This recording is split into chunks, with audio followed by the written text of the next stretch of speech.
대답하되 주여 누구시나이까 이르시되 나는 내가 박해하는 예수라.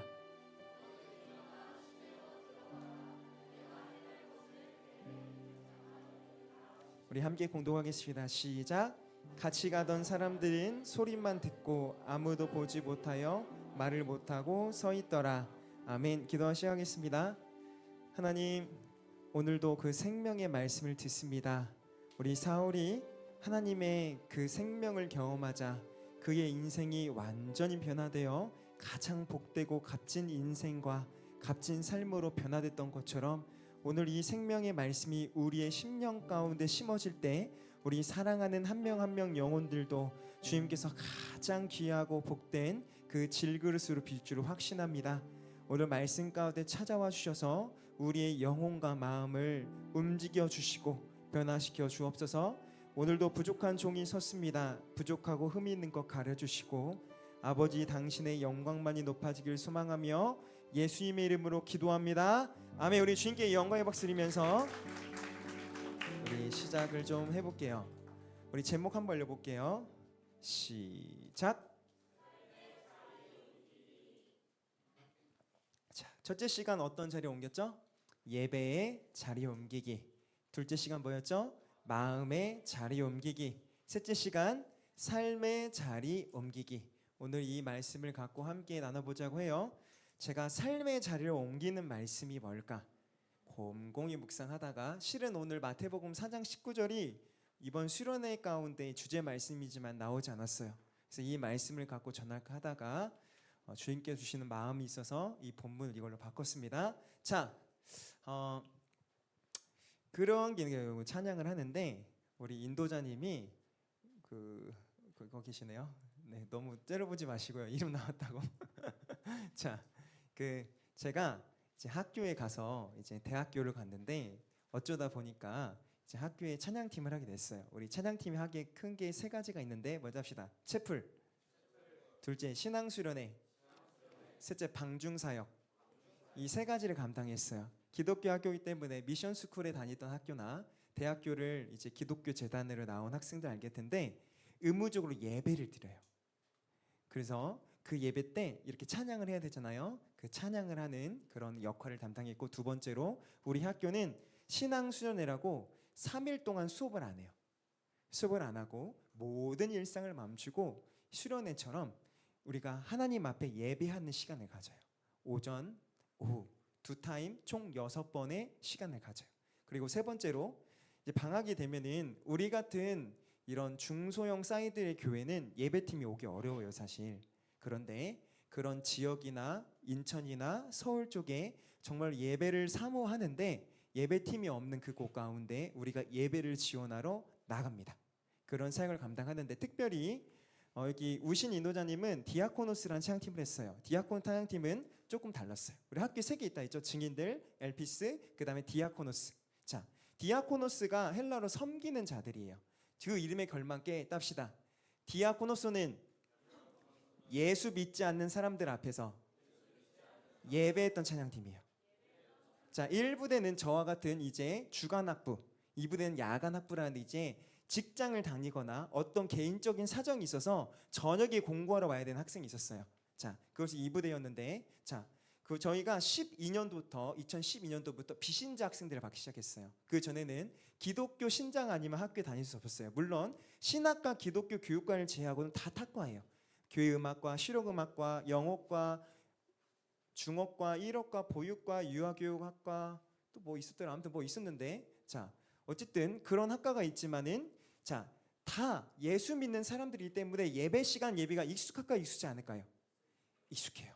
그런데 12년 이후부터 비신자가 들어오기 시작하고 그 스타트 단계 얼마 안 돼서 제가 입학을 했단 말이에요. 자, 그러다 보니까 이제 예수 믿지 않는 사람들이 조금은 유입이 되지만은 뒤편에서 2층 끝자락에서 예배드리지 항상 예배 앞자리는 이렇게 돗자리가 펼쳐 있었고 예배를 사모하고 은혜를 사모하는 청년들이 너무 많았어요. 그것이 예배드릴 때마다 이곳이 저는 천국이구나 생각이 들 정도로 주님께서 부어주신 은혜가 깊었어요. 왜냐하면 합시다. 예배를 사모하는 마음이 깊은 공동체였기 때문에. 그럼 예배의 분위기는 누가 만들어 갈까요? 합시다. 나예요. 예배가 좋고 싶어요? 그러면은 여러분들의 마음이 좋아야 돼요. 예배가 은혜롭고 싶어요? 여러분들이 은혜를 갈망하는 자리가 돼야 돼요. 그러면은 하나님이 부어주심이 넘치도록 커요. 저는 여러분들이 그걸 경험해 봤으면 좋겠어요. 연합 예배를 간다면은 멋있는 사람들이 오는 것이 아니라 상황은 안 좋고 시설은 안 좋아도 예배를 사모하는 그 시간, 예배가 쌓여가는 그 수련회로 보내고 싶어요. 반드시 그곳 가운데는 세상에 없는 임재와 기쁨이 있어요. 제가 왜 이게 생각이 들었냐면은, 그래서 저희 우신 인도자님이 그렇게 피신자들 앞에서 그렇게 눈물을 흘리면서 우리끼리 같이 찬양했던 시간이 생각이 나요. 같이 찬양을 하는데 벌써 몇 년 전인지 모르겠어요. 여러분들도 아마 그런 마음을 갖고 누군가는 예배할 것이라 생각합니다. 또 누군가는 찬양팀 중에, 우리 찬양팀이 여러분 멋있어 보이지 않아요? 멋있어 보이죠? 뭐 DM 단단 친구도 있고. 그러나 이 중에는 제가 가르쳤던 학생도 있고 제자도 있어요. 그런데 원래는 말을 더럽게 안 들어요. 진짜 여러분도 심해. 교회를 나오라 해도 안 나와. 신방에도 안 나와. 부모님을 설득해서도 안 나와. 부모님이 저한테 연락 와요. 전도사님, 그때는 전도사였으니까, 전도사님 우리 누구 좀 구원받게 해주세요. 그럼 저는 우라통이 터져요. 저도 그러고 싶어요. 나 안 나오는데 어떡해요. 그러다가 어느 순간 감사하게 저를 통하여서 일을 하셨고 하나님을 깊이 만나서 이제는 하나님을 증거하는 이런 일을 또 하는 사람으로 세워진 사람들이 있어요. 자, 뭐냐도 합시다. 변했다. 변했어요. 여러분, 우리는 언제 진짜 변할까요? 예배가 아니더라도. 자, 여러분, 새 학기가 시작되면 하는 다짐이 있어요. 내 휴대폰에 있는 게임도 지우고, 이제 인스타도 좀 적게 보려고 하지만은 일주일 지나면 어때요? 어느새 나도 모르게 켜져 있는 나의 이런 릴스, 쇼츠, 그죠? 그리고 다이어트 하는 친구들 분명 있어요. 다이어트 시작했는데 어때요? 일주일 후면요, 라면을 먹고 닭강정을 먹는 친구들 있어요, 없어요? 있어요. 자, 이제 시험 일주일 남았다. 나 열심히 공부해야겠다. 시작했는데 어때요? 컴퓨터 책상 앞에 앉아 있는 친구들 있어요, 없어요? 있어요. 게임하는 친구들이 있어요. 자, 우리는 변해야 한다는 마음이 항상 내재되어 있어요. 그런데 변하는 것이다 합시다. 쉽지 않더라라는 거예요. 자, 책을 만드는데 책에 사람이 변하려면 이 세 가지가 있어야 되는데요. 시간표가 바뀌고, 사는 공간이 바뀌고, 만나는 사람이 바뀌면 바뀐다. 그럴까요? 저는 세 가지가 바뀐 다 그 문화를 한번 경험했던 것 같아요. 급격하게. 남자들로 치면 군대. 사람도 바뀌고 시간표도 바뀌고 환경도 완전 바뀌어요. 그런데 처음엔 들어와서 엄마 보고 싶어요 하면서 어버이 은혜 부를 때 진짜 다 울거든요. 근데 여러분, 일병만 지나잖아요. 집에 안 간대. 그래서 어디 가냐 물어보면은 여자친구 만나러 가거나 클럽 간대. 그런 애들이 다분하져요. 자, 그리고 신병교육 때 그 너무 힘들 때, 그 이등병 때 그 예배 자리 나와서 이제 선임들의 구박을 안다고, 구타를 안다. 이것만 해도 굉장한 시간이에요. 거기서 찬양을 드리면서 제가 그 있잖아요. 너는 내 아들이라, 그 찬양 좋아했다 했잖아요. 너는 내 아들이라 찬양을 하는데 눈물이 나면서 주님 내 아버지십니다. 그렇게 고백하다가, 자 여러분, 상병되면 예배 나올까 안 나올까요? 안 나와요. 자, 뭐냐면 자요, 자. 그래서 야 이 자식아 빨리 일어나 해서 깨워서 가야 왔던 시간. 안 변해요, 여러분. 자, 그렇다면 여러분 이렇게 생각해 볼 수도 있어요. 누군가는 간절히 원하는 것을 얻으면 내가 바뀔까요? 뭐 예를 들어서 로또, 시험, 건강의 회복, 결혼 이런 것들을 위해 애를 쓰면서 이것을 내가 성취했을 때 나는 변할까요? 저도 결혼을 했지만은 조금 더 성숙해진 면도 있지만은 여전히 변화되지 못한 모습이 있고, 오히려 발견하지 못했던 저의 연약함들이 있어요. 드러나지 않았던 저의 연약함들이 있는데 그것을 봐서 오히려 이것을 해결해야 되는 상황이 있을 때도 있어요. 정말로 그런 것들이 다 얻어지면 변할까? 답시다. 도움은 될 수 있지만 그 자체가 긍정적인 변화를 가져오지 않더라. 인생을 허탕하게 했던 사람이 주식 대박을 난 거야. 복권에 당첨이 됐어요. 원하던 걸 얻었죠. 그 사람이 긍정적으로 변할까요? 똑같죠. 왜냐면은 내가 소망하는 좋은 것을 얻어도 내 삶이 긍정적으로 변하지 않아요. 삶도 변하기가 어려운데 여러분, 예배는 변하기 어려울까요? 어렵지 않을까요? 어렵죠. 나의 삶은 더더욱 어렵다라는 거예요. 그렇다면은 언제 진정 우리는 변할 수 있냐라는 거예요. 답시다. 그 답이 성경에 있더라. 실은요, 오늘 그냥 무미건조하게 우리가 사도행전 9장을 읽었어요. 그러나 이 사도행전 9장 가운데는 성경 전체적인 인물 가운데서도 인류의 수많은 역사들 중에서도 급격히 한 번에 가장 충격적이고도 위대하고도 완전히 급격한 사람이 나와요. 그 사람이 누구냐도 합시다. 사울이다. 사울이에요. 오늘 본문에 크게 삶이 움직였던 주인공은 사울이에요. 이 사울이 완전히 인생이 송두리째 바뀌어요. 어떻게 사울이 이렇게 완전히 바뀔 수 있었을까요? 오늘 이것을 우리가 성경의 해석과 원리 가운데 캐치하는 것이다 합시다. 우리의 삶을 옮기는 핵심이다. 알겠죠? 자, 그래서 우리가 이것을 제가 3가지만 나누고 오늘도 깊이 있는 기도를 해볼게요. 자, 따라합시다. 첫째, 시작. 하나님이, 자, 첫째예요. 하나님이 찾아오실 때 우리 삶이 어떻게 변화될 수 있을까? 누군가는 그럴 거예요. 나는 하나님 정말로 이렇게 긍정적으로 이런 방향으로 변화되고 싶어요. 그런데 매번 시도하지만 무너져서 패배감에 쩔어 있는 친구들, 나는 안 된다 하는 친구들, 이것을 기억하시다 합시다.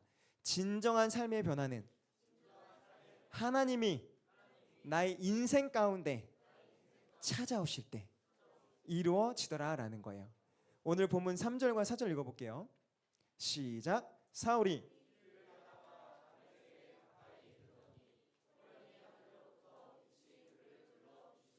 4절 땅에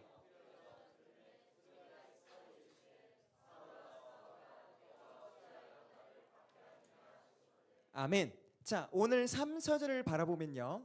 자, 갑자기 사울에게 어떤 음성이 들려요. 그것이 뭐냐 합시다. 사울아 사울아. 이런 거예요. 시온아 시온아. 갑자기 호련히 음성이 들리는 거예요. 자, 그런데 답시다. 사울은 소름이 돋았다. 왜 그랬냐면은 사울은 성경에 특히 구약에 능통했던 사람이에요. 왜냐면은 합시다. 하나님께서 절대적으로 누군가에게 찾아오셔서 그 사람에게 할 말이 있으실 때 이름을 2번 불렀어요. 실제로 성경을 살펴보면요, 하나님이 강권적으로 누구에게 찾아오시는 거예요. 예를 들어서 시온아, 내가 시온이를 놀랍게 크게 위대하게 쓸 거야. 그럴 때 하나님이 전적인 임재로 찾아오실 때 그 사람을 통해서 무엇인가를 하고 싶을 때 항상 그의 이름을 불렀어요. 사울아 사울아. 예를 들어서 처음에 아담이 범죄했지만은, 그죠? 다시 아담, 새로운 둘째 아담 예수를 예비하기 위해서 다시 아담을 부른 사건이 있어요. 그게 뭐냐면 아담아 아담아. 430년 동안 당신의 백성들이 물론 계획 안에 수많은 그런 민족이 되게 만드는 시간을 거쳤지만 어쨌든 이집트의 430년이라는 노예 가운데 있을 때 누구를 불렀죠? 모세를 부를 때도 출애굽시키기 위해서 모세야 모세야 이름을 부르셨다라는 거예요. 구약에 능통했던 사울은 이 패턴을 잘 알고 있었을 것 같아요. 그러니까 하나님께서 사울아 사울아 했을 때 깜짝 놀라는 거예요. 하나님이 지금 나에게 찾아오셨구나. 하나님이 지금 나에게 임재하셨구나. 자, 특히 이 장면에서 자, 우리가 3절 한번 더 읽어볼까요? 시작. 사울이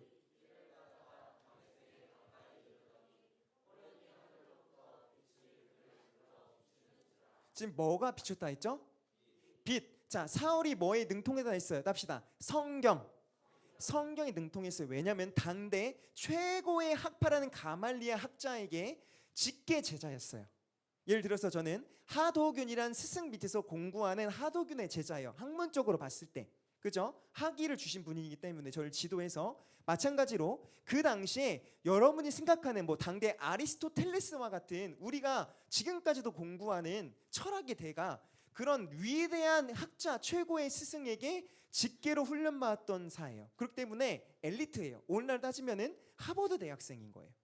그러니까 성경에 대해 너무나도 잘 알아요. 그런데 왜 이 빛을 들었을 때 또 놀랐냐면 합시다. 하나님이 사람들에게 당신을 계시할 때 항상 빛을 비추셨다. 구약 성경에서도 특별히 예수님께서 변화 산모에 갔을 때도 정말로 빛이 비쳤다 했어요. 영광의 빛이. 자, 구약 시대 특별히 하나님의 이 땅 가운데 찾아와서 당신의 구속사를 이루실 때, 이 땅을 회복시키려고 할 때 당신의 그 백성 자녀들을 뭔가 하나님의 자녀로 세우시기로 할 때 항상 빛을 비췄어요. 자, 그런데 이 빛은 항상 적어놔 나중에 기억해도 되니까 합시다. 쉐이카. 지금 뭐냐면은 영광의 빛이에요. 지금 뭐냐면은 이 빛이 비출 때마다 항상 그것 가운데 합시다. 하나님의 회복이 일어나고 하나님의 구원이 일어나고 하나님의 생명이 일어나고 하나님의 임재가 있었어요. 예를 들어서 모세가 이스라엘 그 이집트에서 백성을 구원할 때 호렙산에 호련히 빛과 불이 임했어요. 똑같은 그 영광, 쉐이카라는 단어를 써요. 그리고 정말로 그 엘리야 때도 마찬가지예요. 이 영광의 빛이 비추자 불이 붙어버렸단 말이에요. 수많은 바알의 그 우상 가운데. 자, 즉 사울은 지금 깨달은 거예요. 아, 하나님이 나에게 지금 말씀하시고 있구나. 아, 하나님이 지금 나에게 찾아오셨구나 하고 알았을 거예요. 다시 한번 얘기할게요. 우리가 가슴 깊이 새겨야 될 진리가 있습니다. 그것은 뭐냐도 합시다. 우리의 모든 거룩한 변화는 하나님께서 나에게 찾아오실 때부터 일어나더라라는 거예요. 내 삶의 진정한 변화는 여러분이 실패해서 알겠지만은 나의 의지와 노력 때문에 변하지 않습니다. 나의 삶의 진정한 변화는 합시다. 하나님이 나에게 찾아오셨을 때 이루어진다라는 거예요. 내가 먼저 노력한다는 것도 아니고 내가 먼저 하나님을 찾아가서도 아니고 우리가 뭔가 애써서도 아니고 계획해서도 아니고 실행해서도 아니고 하나님이 나에게 먼저 찾아오셔서 나에게 말씀하셨을 때 하나님이 내 안에 찾아오시 아니면은 내 안에 온전한 변화는 일어날 수 없습니다. 이것을 어떻게 알 수 있냐면은 사울은 회개한 상태가 아니에요.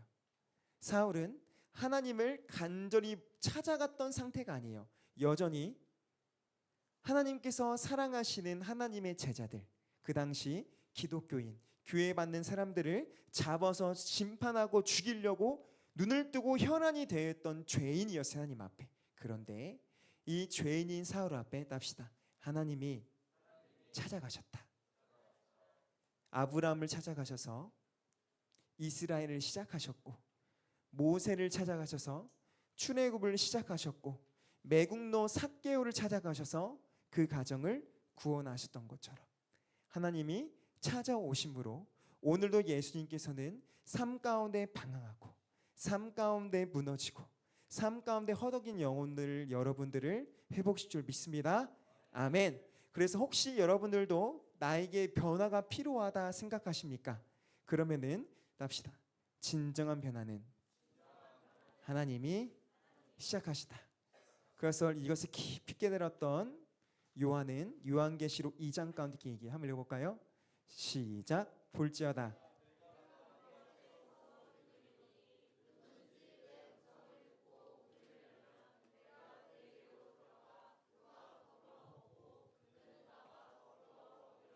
아멘. 여러분들이 오늘 그런 음성을 들을 수 있으면 좋겠습니다. 아멘. 자, 둘째예요. 시작.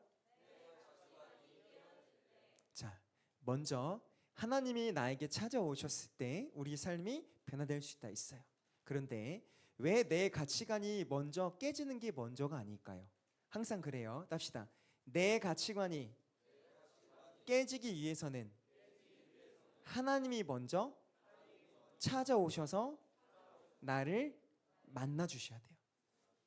내 가치관이 언제 깨질 수 있냐면은 하나님이 나에게 먼저 찾아오셔서 먼저 나를 변화시켜 주셔야만이 내 가치관이 깨질 수 있어요. 왜냐면은 우리 옆상 인사합시다.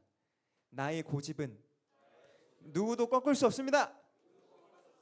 한 번 더 인사합시다. 나의 생각은 굴하지 않습니다.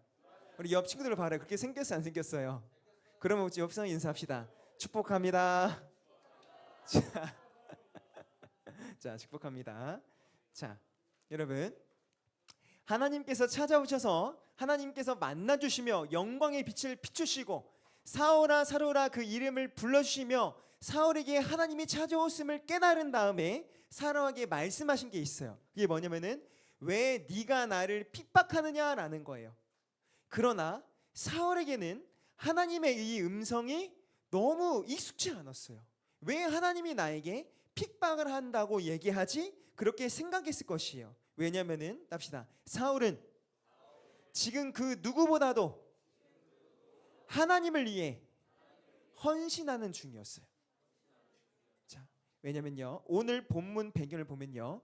당대 이 사울은 이 기독교인을 죽이려고 예루살렘이란 지역에서 무려 다메섹이란 곳으로 가는데 거리가 약 240km 정도 돼요. 굉장히 그 당시에 먼 거리를 찾아간 거예요. 왜냐면은 하나님을 위해서 하나님의 이름을 더럽히고 하나님의 영광을 가리는 이 죄인 기독교인을 죽이기 위해서 지금 예루살렘에 다시 끌고 위해서 그 먼 여행을 건 거예요. 자, 왜냐면은 아까 말했던 것처럼 사울은 당대 최고 율법학자인 가말리엘 학파의 제자였어요. 그러다 보니까 하나님에 대해서 깊이 알았고 하나님은 신이신데 예수란 왕도 아닌 것이 천한 그놈이 하나님이라고 신성 모독을 하고 있는 거예요. 그리고 그 당시에 자, 답시다. 하나님은 1년에 딱 한 번 선택받은 자만 만날 수 있었어요.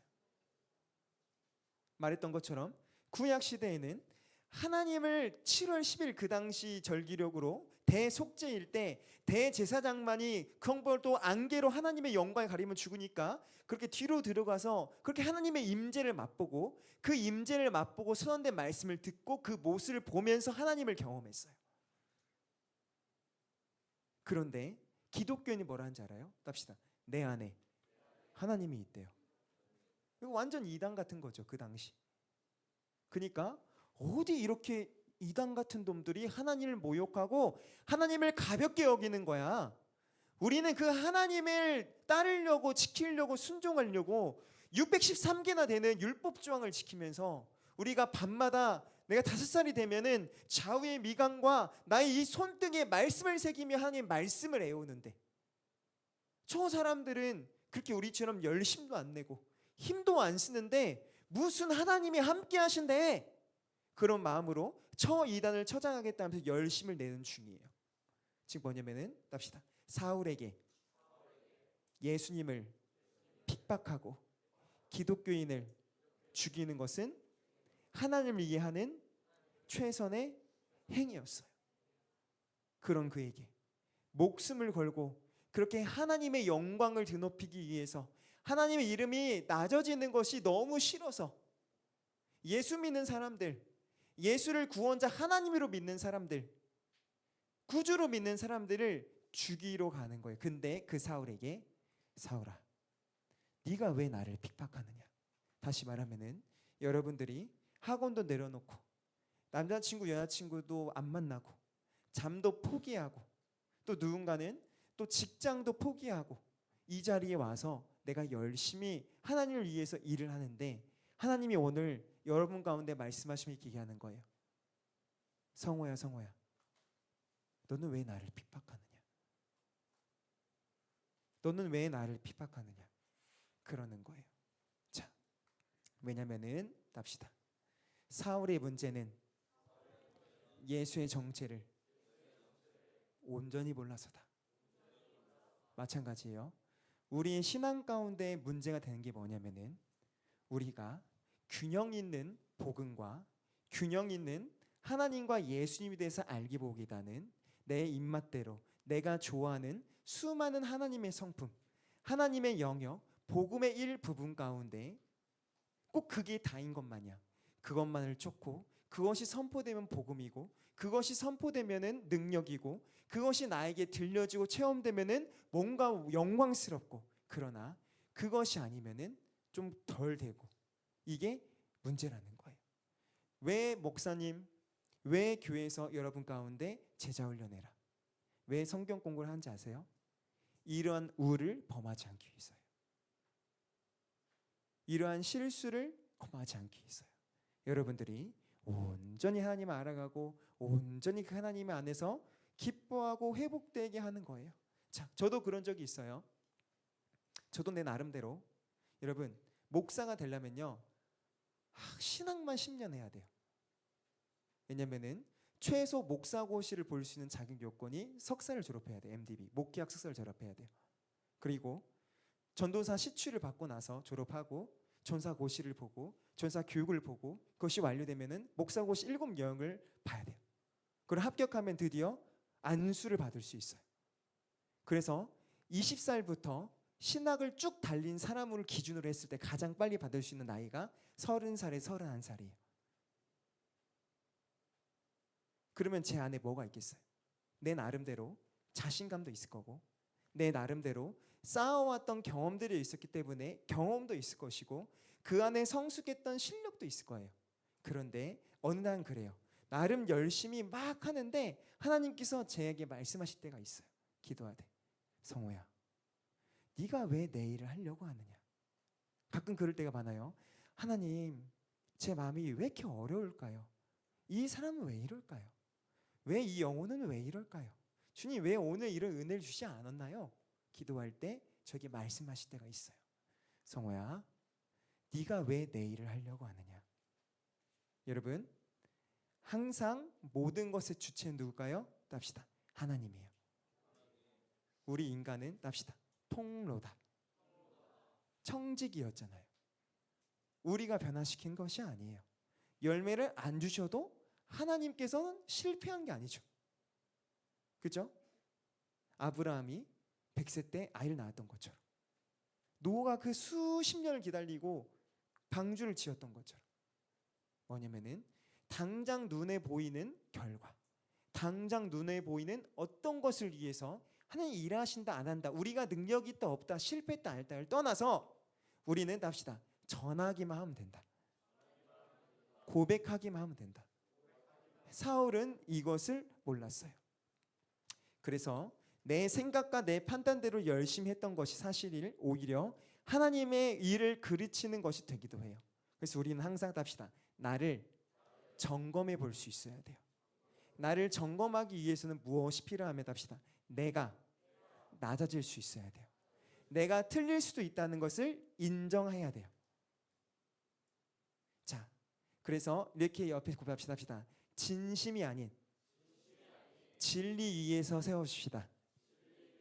한 번 더. 진심이 아닌 진리 위에서 행하고 나아갑시다. 아마 사울은요 처음에는 그 이야기가 참 가슴 아팠을 거예요. 나의 인생의 모든 것을 내려놓고 하나님의 이름을 땅바닥에 가치기 없게 만드는 그리스도인을 죽인 데 혈안이 되었는데 왜 나를 핍박하냐라고 했을 때 그러나 답시다. 사울은 내 교만과 착각과 부족함을 직시했다라는 거예요. 이것이 놀라운 기점이에요. 우리가 내 고집을 어떻게 내려놓고 변할 수 있냐, 우리 삶이 어떻게 변할 수 있냐, 하나님께서 나에게 말씀하셨을 때, 나에게 마음을 주셨을 때 자신의 착각과 교만과 부족함을 정확하게 증명할 수 있는 용기가 필요하다는 거예요. 사울은 자신이 그의 인생을 뛰어들었고 이 세상 누구보다 하나님을 잘 안다 자부했어요. 가르칠 수 있는 사람이었고 스승이었다고요. 그런데 하나님께서 그것이 틀렸다 했을 때 그 모든 것들을 직면하고 다시 내려놓을 수 있는 용기와 결단이 있었다라는 거예요. 그러면서 주님이시군요. 제가 잘못 나아갔군요. 여기서 사울의 위대함이 나오는 거예요. 하나님의 음성에 제대로 반응했다라는 거예요. 사실은 내가 하나님을 사랑한다 했지만은 하나님을 대적하는 존재였음을 인정하고 용기 있게 자신의 생각을 완전히 부숩니다. 우리 어제 마음의 자리를 옮길 때 이 여인의 회개에 대해서 살펴봤어요. 회개란 뭐였죠? 자신의 하나님께 벗어난 그 모든 것들을 납시다 돌이키고, 둘째 뭐였죠? 책임을 지는 것이라 했어요. 그래서 그렇게 몸을 팔며 내 인생의 보험을 들기 위해서 죄인이다, 정말로 더럽다, 수치스럽다 욕먹지만은 그 향유라는 그 재산, 나 인생의 마지막 돈을 위해 전전긍긍했던 이 여인이 예수를 만나자 어때요? 향유를 완전히 깨트렸다 했어요. 자신의 모든 것들보다 하나님이 주인이심을 인정한 거예요. 돌이킨 거예요. 책임을 진 거예요. 나의 죄로 지어서 지었던 나의 이런 몸을 팔며 쌓았던 이 돈을 완전히 예수께 드린 거죠. 마찬가지예요. 사울도 그러했다라는 겁니다. 바로 하나님께 음성을 들으며 찾아오신 그 말씀에 나의 것들을 조금씩 내려오는 것이 아니다 합시다. 완전히 나의 것을 깨트려 부어 드렸다라는 거예요. 합시다. 이때 삶은 옮겨질 수 있다. 자, 우리 옆상에서 합시다. 내 삶을 송두리째 깨트려 버립시다. 제 안에도 깨져야 되는 것이 있습니다. 여러분들은 어떠십니까? 우리가 바꾸지 못하는 나 자신, 붙잡고 내려놓지 못하는 여러분의 생각, 나를 괴롭히고 타인을 불편하게 하며 결과적으로 하나님께 실망을 드리는 건 무엇입니까? 그러나 그것이 깨져질 수 있는 은혜가 있길 기도합니다. 아멘. 자, 그렇다면은 어떨 때 깨질 수 있을까요? 그 첫째 원리를 아까 얘기합시다. 하나님을 다시 만나야 된다. 우리가 중요한 것이 있어요. 뭐냐면은 하나님을 만나도 그렇게 우리가 만나서 회개하고 돌이키고 주의 길을 걷겠다 해도 삶 가운데 여전히 나를 넘어뜨리고 유혹하는 유혹자들은 있고 내 안에 연약함과 죄성은 있고 사단의 유혹과 공격은 있어요. 그래서 언제든지 우리 삶이 돌아갈 수 있어요. 꼭 3년 반 하나님이신 예수님을 만나 그 가르침을 받고 그 기적과 이적과 하나님 나라를 몸소 체험했던 제자들이요, 예수님이 십자가에 못 박혀서 죽었을 때 어디로 간지 알아요? 그들이 원래 있던 물고기를 낚던 하나님께서 사람을 낚는 어부로 부르셨는데 생명을 살리는 값지고 고귀한 인생으로 부르셨는데 하루 먹고 하루 사는 물고기를 낚는 삶의 자리로 돌아가요. 그런데 그때 제자들이 언제 다시 변하는지 알아요? 부활하신 주님을 다시 만났을 때 그 삶의 자리를 다시 벗어 복음의 자리로, 예수를 전하는 증인의 자리로, 생명을 살리는 사람을 낚는 어부의 자리로 옮겨지게 돼요. 우리가 언제 깨질 수 있냐면은 다시 만날 때예요. 저도 여러분들도 오늘 깨져나가야 돼요. 왜냐면은 사울을 쓰시기 위해서 사울아 사울아 말씀하시며 그의 인생을 핍박하는 인생이 아니라, 하나님의 영광을 가리는 인생이 아니라 하나님을 증거하고 드러내고 높이고 사랑하며 나누며 죄악 가운데 신흥하며 써먹이는 이 땅을 회복시키는 전도자가 되었던 것처럼. 여러분 신약이 몇 권인지 아세요? 맞추신 거 선물 줄게요. 신약 성경 열왕기 20권 맞았어요. 제가 선물 줄게요. 바울은요 신약 성경 좀 몇 권 썼는지 알아요? 혹시 아는 친구 있어요? 누가 있어요? 좋았어요. 박수. 히브리서나 다른 복음서까지 합치면은 15권이라고 학자 얘기하거든요. 근데 우리가 전통적으로는 13권이라 해요. 어느 정도예요? 신약 성경의 반절에 해당하는 일을 하게 돼요. 그만큼 하나님께서 이 땅에 무너지고 죽음에 죄악에 심은하는 영혼들을 살리는, 회복시키는 귀한 통로로 쓰신 거예요. 그게 언제요? 답시다. 내 가치관이 깨어지는 거예요. 사울아 사울아 지성아 지성아, 하영아 하영아, 도영아 도연아, 그 음성이 들렸을 때 내가 조금씩 내려놓는 게 아니라 완전히 나의 잘못됐음을 다시 인정하고 다시 나의 삶을 부술 때 이루어질 수 있다. 아멘이십니까? 오늘도 우리가 그렇게 바뀌어야 됩니다. 자, 셋째입니다. 시작. 변화를 받아들일 때예요. 하나님을 만났을 때 찾아오셔서 나의 가치관들이 깨질 수 있어요. 가치관은 하나님이 아니면은 제가 인생을 저만 돌아봐도 깨지기 어려운 것 같아요. 이 가치관이 깨졌을 때 우리 삶 가운데 반드시 직면해야 되는 게 있습니다. 그건 뭐냐 합시다. 변화다. 변화예요. 반드시 내 삶에는 변화가 일어나요. 변화가 일어나요. 6절 읽어볼까요? 시작. 너는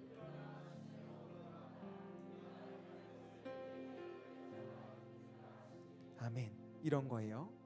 하나님께서는 이제 사울을 새로운 길로 인도하셔요. 지금까지는 기독교인을 죽이기 위해서 핍박하는 자였는데 이제는 그 기독교를 전하고 자신이 죽이려 했던 예수를 전하고 그의 인생이 바뀌어요. 이런 거예요. 사냥꾼이 토끼가 되는 사건이에요. 쉬울까 어려울까요? 어렵죠. 이제 사울이 변화를 받아들일 때 어떤 일이 났냐면은 자신처럼 기독교인들을 죽이려 했던 사람이 있을까요? 없을까요? 많았겠죠. 그런데 주류는 누구예요? 그 시대에 핍박하는 자였을까요? 죽임당한 그리스도인이었을까요? 핍박당하는 그리스도인이에요. 다시 봐볼게요. 이 세상의 진정한 주인 누구신가요? 예수님 하나님이시죠. 이 세상의 주류는 누굴까요? 교회일까요? 세상일까요? 세상이에요. 우리도 변화에 항상 직면해서 살아가요. 그러다 보니까 어때요? 세상의 유혹과 세상의 큰 기준, 세상의 길에 우리가 넘어져요, 안 넘어져요? 그거를 보험으로 붙잡으려 해요, 안 해요? 하죠. 그러나 우리의 진정한 피나처와 우리의 인생을 살리신 분 누구십니까? 예수님, 하나님이시죠. 항상 다하시기는 고백하잖아요. 여호와는 나의 피난처시라, 산성이시라, 방패시라, 돌 능력이 있는 이시라, 경관이시라. 이 고백을 우리가 찬양하며 우리가 따라가며 같이 고백하는 신앙인 아니세요? 변화를 받아들여야 돼요. 제가 처음에 말했습니다. 우리의 노력이 우리를 바꾸지 못했습니다. 시간과 공간과 사람이 바뀌고 모든 시간표가 바뀌어도 바뀌잖아요. 그러나 하나님을 만날 때, 진리 앞에 회개하러 돌이킬 때, 우리의 삶의 것들을 내려놓을 때 우리는 변화될 수 있어요.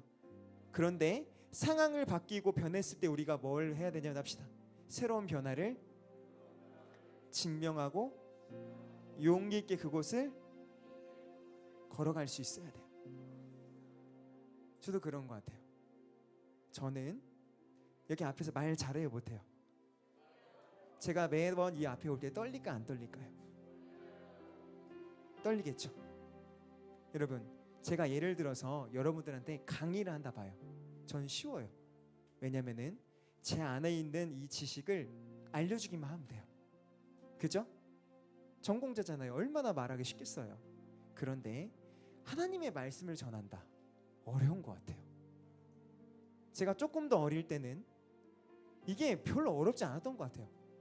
그런데 더 성장하고 성숙해지고 성경에 대해 깊게 알아가고 더 보게 되고 내 삶에 받아들여졌을 때, 깨달았을 때 말씀이 무겁더라고요. 저한테 어렵더라고요.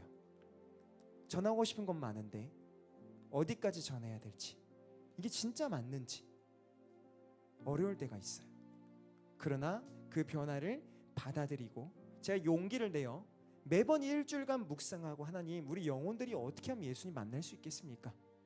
어떻게 하면 살아날 수 있겠습니까? 고민하고 무릎 꿇고 눈물을 흘리면서 매번 서요.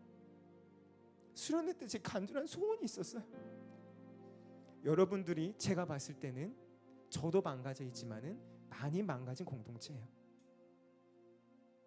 여러분이 정말 할 수 있는 가능성은 많은데 균형을 잃은 것 같아요.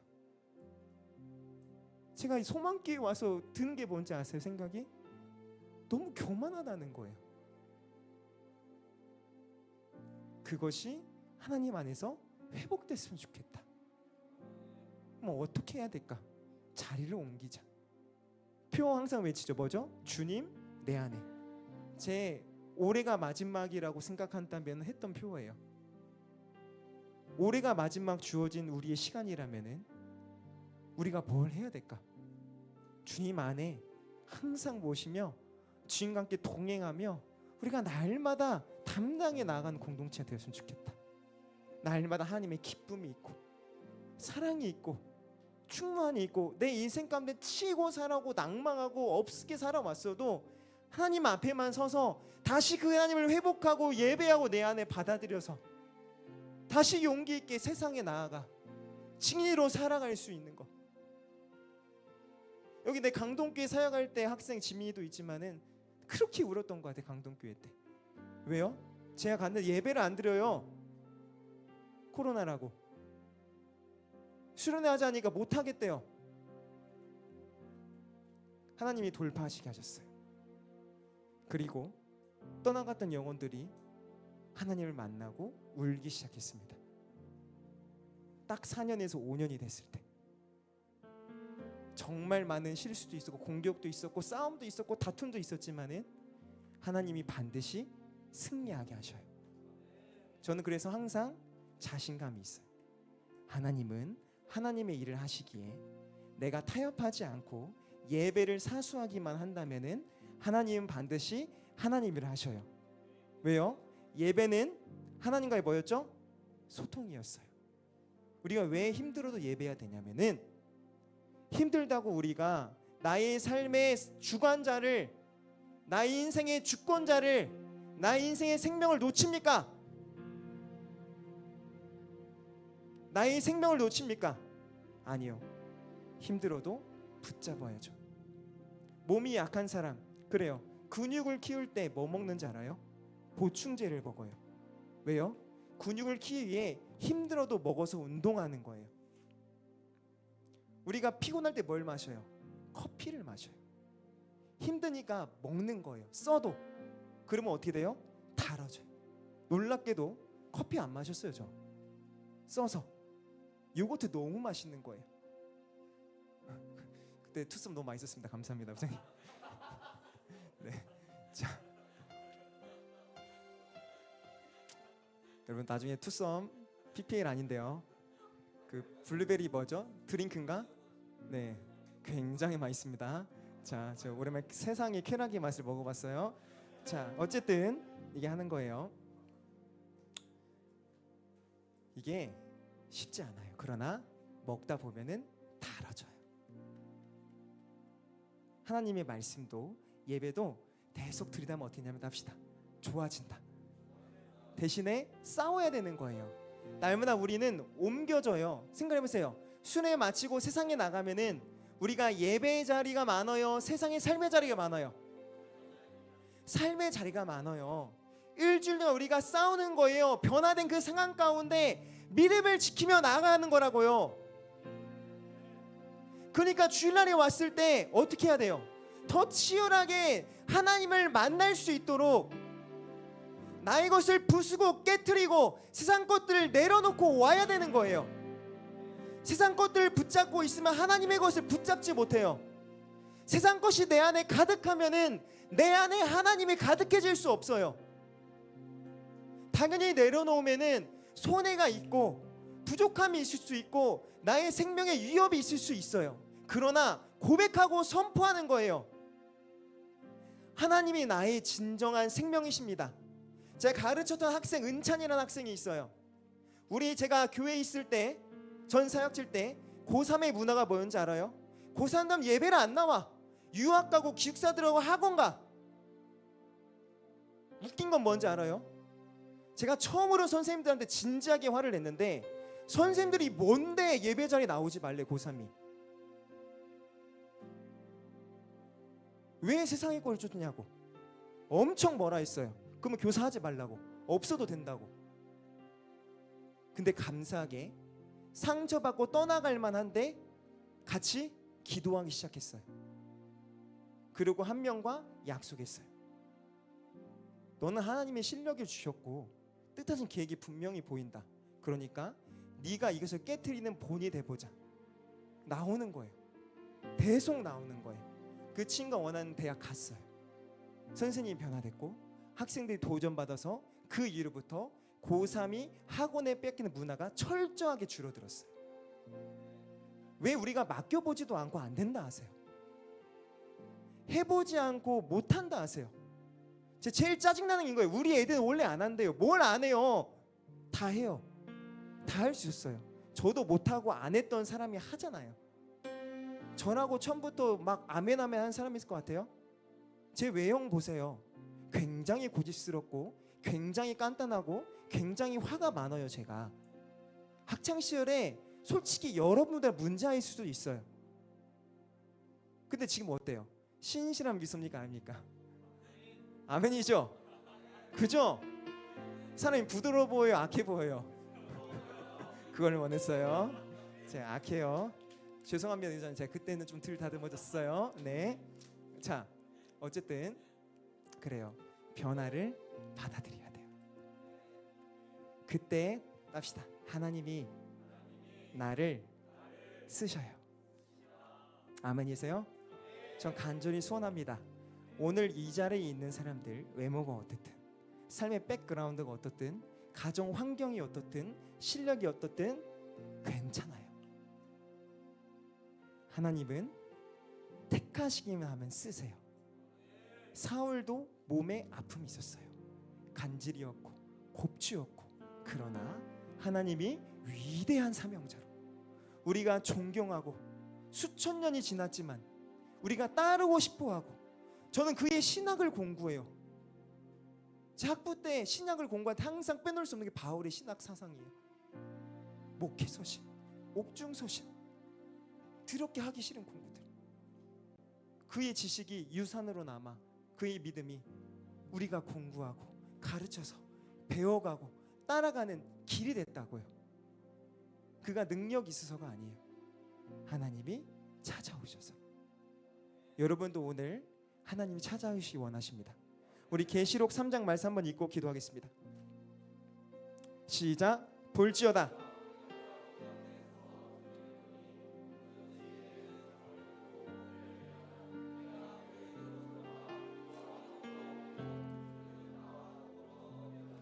아멘.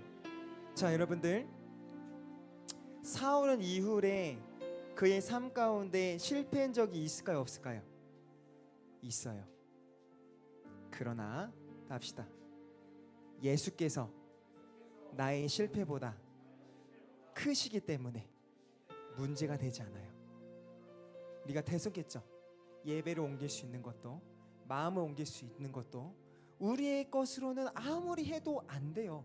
넘어질 수밖에 없어요. 그러나 나의 연약함보다 나의 실수보다 실패보다 하나님 더 크세요. 그래서 그분이 다시 내 안에 있다면 문제가 되지 않는 거예요. 하나님은 저곳으로 가기 원하는데 아시아로 가기 원하는데 유럽으로 가고 싶어 했지만은 돌이켰을 때 그곳 가운데서도 복음이 일어나요.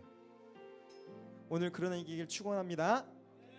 우리 같이 이 찬양 고백하고 주님을 온전히 따라가고 싶습니다. 오늘 저희 삶 가운데 변화되어야 될 모습이 있습니다. 정말로 변화하고 싶은 부분이 있습니다. 영역이 있습니다. 주님 도와주시고 변화시켜 주옵소서. 우리 이 찬양 할 텐데요. 여기 앞에 불도 꺼주시면 감사하겠습니다.